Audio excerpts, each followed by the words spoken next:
everyone. Hopefully all things are going good in your life.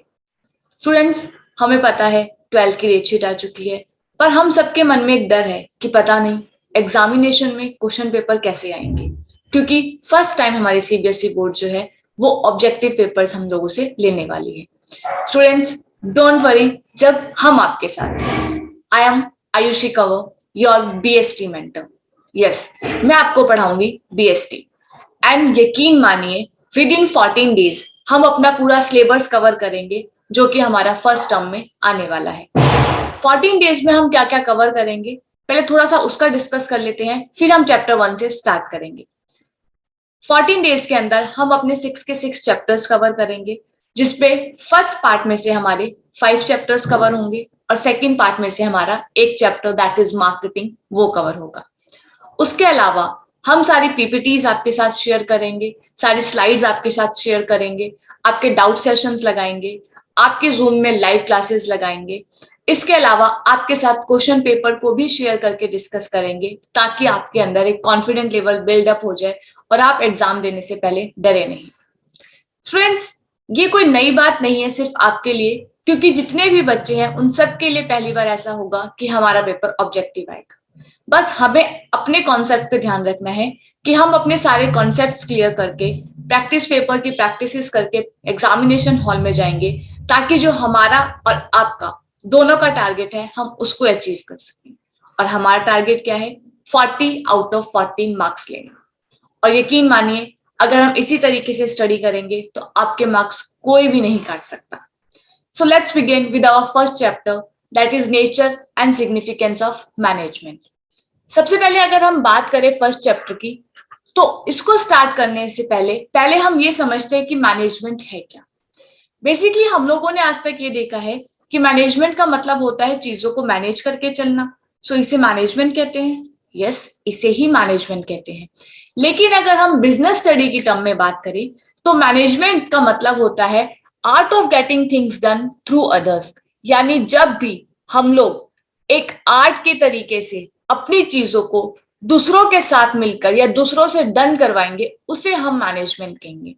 लेकिन ये जो काम होगा, मैरी पार्कर फॉलेट, इन्होंने एक डेफिनेशन दी थी जो यही डेफिनेशन थी, पर इन्होंने इस डेफिनेशन में 2 वर्ड यूज कर लिए, that is effectively and efficiently.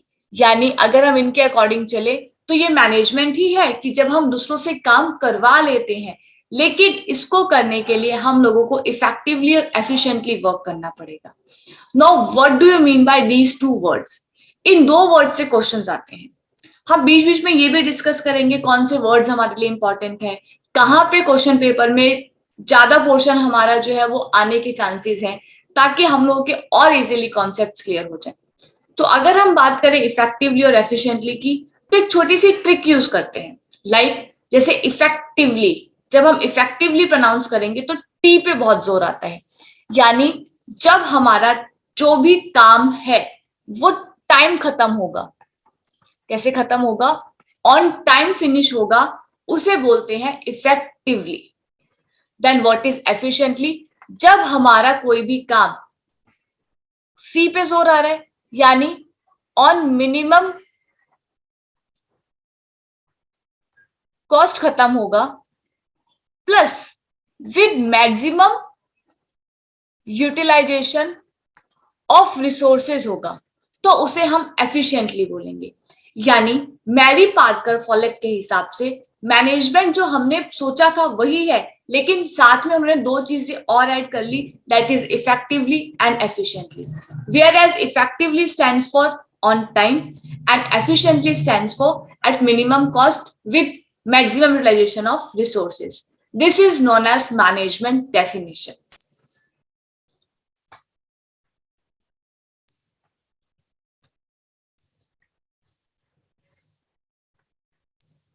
Next हम मूव करते हैं, तो हम देखेंगे इफेक्टिवनेस और एफिशिएंसी के बीच डिफरेंशिएशन.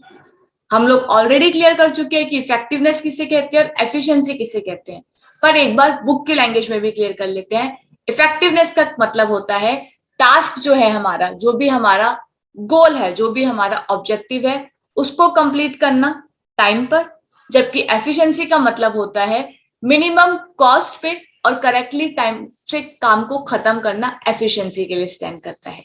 इफेक्टिवनेस और एफिशिएंसी दोनों ही आपस में बहुत जरूरी है हमारे बिजनेस के लिए, क्योंकि अगर इफेक्टिवनेस और एफिशिएंसी में से कोई भी एक चीज कम हो जाएगी तो हम ये बोलते हैं कि मैनेजमेंट प्रॉपर तरीके से फुलफिल नहीं हो रहा। यहाँ एक एग्जाम्पल दिया हुआ है, उस एग्जाम्पल को हम स्टार्ट करते हैं। अगर हम इफेक्टिवनेस और एफिशिएंसी के एक एग्जाम्पल को क्लियर कर लेंगे तो हमें और कॉन्सेप्ट क्लियर हो जाएंगे कि दोनों में डिफरेंस क्या है।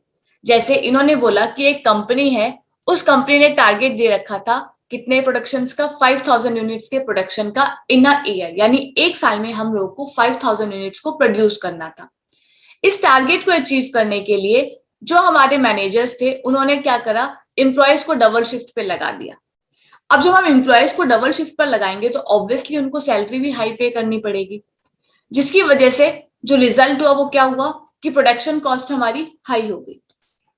अब ये केस हमारे सामने सॉल्व हो गया। अब बताओ ये इफेक्टिवली वर्क कर रहा है या एफिशिएंटली वर्क कर रहा है। अगर हम इस एग्जांपल को ध्यान से देखेंगे तो आप देखोगे कि कॉस्ट क्या हो गई, हाई हो गई, और हमने क्या कहा था कि मिनिमम कॉस्ट पर वर्क होना चाहिए, यानी ये 5000 यूनिट्स प्रोड्यूस तो कर देंगे एक ईयर में, लेकिन कॉस्ट हाई हो गई, इसकी वजह से ये सिर्फ इफेक्टिवली काम कर रहे हैं, एफिशिएंसी जो है इनकी वो बहुत कम है, इसलिए मैनेजमेंट पूरे तरीके से वर्क नहीं कर रहा। इसी एग्जाम्पल को हम सेकेंड टर्म में वापस एक्सप्लेन करते हैं कि अगर जो भी हमारे मैनेजर्स थे उन्होंने क्या करा, उन्होंने कॉस्ट को तो कम कर दिया, उन्होंने क्या करा, उन्होंने कॉस्ट को कट डाउन कर दिया, लेकिन उसके बावजूद भी जो टारगेट था उस तक वो लोग उसको वो अचीव नहीं कर पाए, उस तक वो अपने वर्क को कंप्लीटली खत्म नहीं कर पाए। तो अब क्या है, अब यहाँ पे केस उल्टा हो गया, कॉस्ट कम हो गई लेकिन टाइम पे वर्क खत्म नहीं हुआ, इसलिए हम बोल सकते हैं मैनेजमेंट एफिशिएंटली वर्क कर रहा है लेकिन इफेक्टिवली वर्क नहीं कर रहा, क्योंकि टाइम ज्यादा हम लोगों ने कंज्यूम कर लिया। So this is the basic difference between effectively and efficiently, and both are very important for a management. दोनों में से कोई भी कमी होगी तो वहां पे हमारी मैनेजमेंट की डेफिनेशन अधूरी रह जाएगी।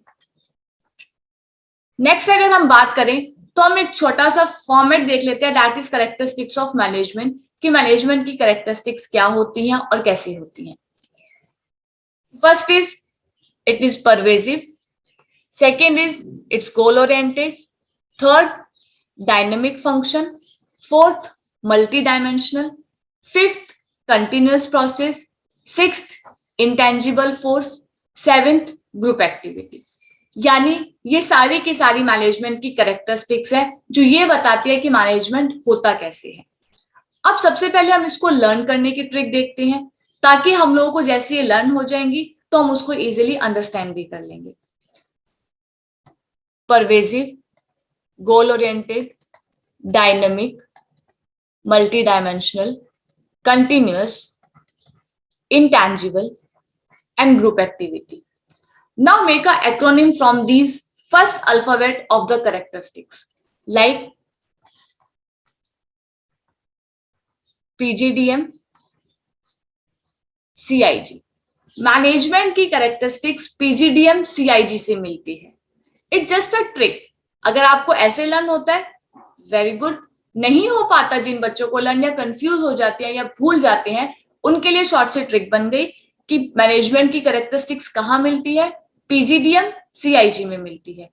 P stands for pervasive, G stands for goal oriented, D stands for dynamic, M stands for multidimensional, C stands for continuous process, I stands for intangible forces and G stands for group activity.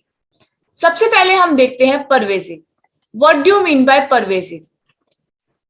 Pervasive का मतलब होता है जो हर जगह available होती है, यानी management चाहे कैसी भी ऑर्गेनाइजेशन क्यों ना हो, मींस चाहे स्मॉल ऑर्गेनाइजेशन हो, चाहे लार्ज ऑर्गेनाइजेशन हो, चाहे मीडियम स्केल ऑर्गेनाइजेशन हो, हर ऑर्गेनाइजेशन में यूनिवर्स की मैनेजमेंट तो लगता ही लगता है, क्योंकि मैनेजमेंट नहीं होगा तो हम कभी भी प्रॉफिट अर्न नहीं कर पाएंगे। Second is goal oriented. Management का जो मेन एम होता है वो होता है गोल को अचीव करना, यानी हम जो भी मैनेजमेंट लगाते हैं वो हम मैनेजमेंट इसलिए लगाते हैं ताकि हम अपने गोल को क्या कर सके, अचीव कर सके, हम अपने ऑब्जेक्टिव को क्या कर सके, अचीव कर सके। सो बेसिक थिंग ये है कि मैनेजमेंट जब भी लगाया जाता है वो इसलिए लगाया जाता है ताकि हम अपने जो हमारा एम है, जो हमारा गोल है, उसको हम इजीली अचीव कर सकें। Management is a dynamic function. Dynamic means जो अकॉर्डिंग टू इन्वायरमेंट अपने आप को चेंज करने में रेडी रहता है। यानी अगर हमारे इन्वायरमेंट में कोई भी चेंज आया है और उसके अकॉर्डिंग हम लोगों को अपनी ऑर्गेनाइजेशन में कुछ चेंजेस करने की जरूरत है, then we are ready for that. This is known as dynamic function. और मैनेजमेंट ऐसा ही होता है, जिस चीज की नीड होती है ऑर्गेनाइजेशन में उस चीज के अकॉर्डिंग मैनेजमेंट लगाया जाता है, और जैसे ही कोई इन्वायरमेंटल चेंजेस आएंगे उसके अकॉर्डिंग हम लोग उस चेंजेस को अडॉप्ट करने में रेडी रहते हैं। This is known as dynamic function. Next is management is multi dimensional. Now multi dimensional means more than one dimension. यानी मैनेजमेंट को बनने के लिए अलग अलग डायमेंशंस लगे हैं, तब जाके मैनेजमेंट कंप्लीट हुआ है। मैनेजमेंट एक सिंगल के ऊपर वर्क नहीं करता, मैनेजमेंट के अलग अलग अलग डायमेंशंस यूज किए जाते हैं। जैसे मैनेजमेंट ऑफ वर्क यूज किया जाता है, मैनेजमेंट ऑफ पीपल्स यूज किए जाते हैं, और मैनेजमेंट ऑफ ऑपरेशंस यूज किए जाते हैं। इन सबको मिलाकर हम बोलते हैं कि मैनेजमेंट चल रहा है। Management is a continuous process. Management कभी भी खत्म नहीं होता। हाँ, हमारा एक टारगेट हमें अचीव हो जाता है, तो जैसे ही एक टारगेट हमें अचीव होगा हम नेक्स्ट टारगेट के ऊपर वर्क करना स्टार्ट कर देंगे, और जैसे ही नेक्स्ट टारगेट पे वर्क करना स्टार्ट करेंगे हम उसके अकॉर्डिंग मैनेजमेंट स्टार्ट कर देंगे। तो मैनेजमेंट कभी भी फिनिश नहीं होता, कभी भी खत्म नहीं होता। मैनेजमेंट पर्टिकुलर टास्क के अकॉर्डिंग खत्म हो जाएगा, लेकिन अगर हम मैनेजमेंट की बात करें तो वो कंटिन्यूअस प्रोसेस है, वो हमेशा ऑर्गेनाइजेशन में चलता रहता है, क्योंकि मैनेजमेंट अपने आप में फंक्शंस इन्वॉल्व करके चलता है, जो कि है हमारे planning, organising, staffing, directing and controlling functions. Next is intangible. Management intangible होता है, मैनेजमेंट को हम देख नहीं सकते, हम इसको सिर्फ फील कर सकते हैं, हम इसकी प्रेजेंस फील कर सकते हैं कि यहाँ का मैनेजमेंट सही है, टाइम पे वर्क खत्म कर रहे हैं ये लोग या नहीं कर रहे, कॉस्ट ये लोग एक्स्ट्रा तो नहीं लगा रहे हैं, हमारा प्रॉफिट में इंक्रीज हो रहा है कि हमें प्रॉफिट ही नहीं हो रहा है। इन सब चीजों से हम उसको फील कर सकते हैं, पर हम उसको टच नहीं कर सकते, हम उसको देख नहीं सकते। And the last one is management is a group activity. अगर हम लास्ट की बात करें ग्रुप एक्टिविटी की, तो इसका मतलब होता है कि मैनेजमेंट कभी भी अकेले में नहीं किया जाता। हमने डेफिनेशन में ही पढ़ा था, it is an art of getting done through others. यानी लोगों के साथ मिलकर हम मैनेजमेंट को पूरा करते हैं। तो ग्रुप में हम जितने भी काम होते हैं उसको हम फुलफिल करते हैं, उसके साथ हम काम को कंप्लीट करते हैं, तब हम बोलते हैं कि मैनेजमेंट कैसी एक्टिविटी है। मैनेजमेंट हमारी ग्रुप एक्टिविटी है, ना कि सिंगल या इंडिविजुअल एक्टिविटी है। So these are the characteristics of management. Next class में हम लोग कवर करेंगे ऑब्जेक्टिव्स ऑफ मैनेजमेंट। तब तक आपको क्या करना है, आपको एनसीईआरटी ओपन करनी है, और एनसीईआरटी के साथ अब हम सारा सिलेबस कवर करेंगे। ये जितने भी पीपीटीज से मैं आपको पढ़ाऊंगी ये हम आपके साथ ऑलरेडी शेयर करेंगे, पर इसके अलावा हम एनसीईआरटी को भी कवर करेंगे, क्योंकि मोस्टली जो हमारा क्वेश्चन पेपर होता है वो एनसीईआरटी से बनता है। और एनसीईआरटी को कवर करने के साथ साथ हमारा प्लस पॉइंट ये हो जाएगा कि हम लोग वो सब चीजें भी और वो सब पॉइंट्स भी स्टडी कर लेंगे जो हो सकता है कि बाकी बच्चे नहीं पढ़ेंगे, क्योंकि बच्चों का मेन फोकस ये रहता है कि जितनी भी रिफ्रेशर्स हैं उनसे हम लोग स्टडी करें, या जो हमारे स्कूल में लग रही है उसको हम कवर करें। पर पेपर सीबीएसई बोर्ड से आएगा तो हम कवर करेंगे एनसीईआरटी को प्लस हमारे जो नोट्स है उसके साथ, ताकि जो हमारा मेन टारगेट है दैट इज 40 आउट ऑफ 40 वो हम लोग अचीव कर सकें। So till that, bye bye, have a nice day, keep smiling.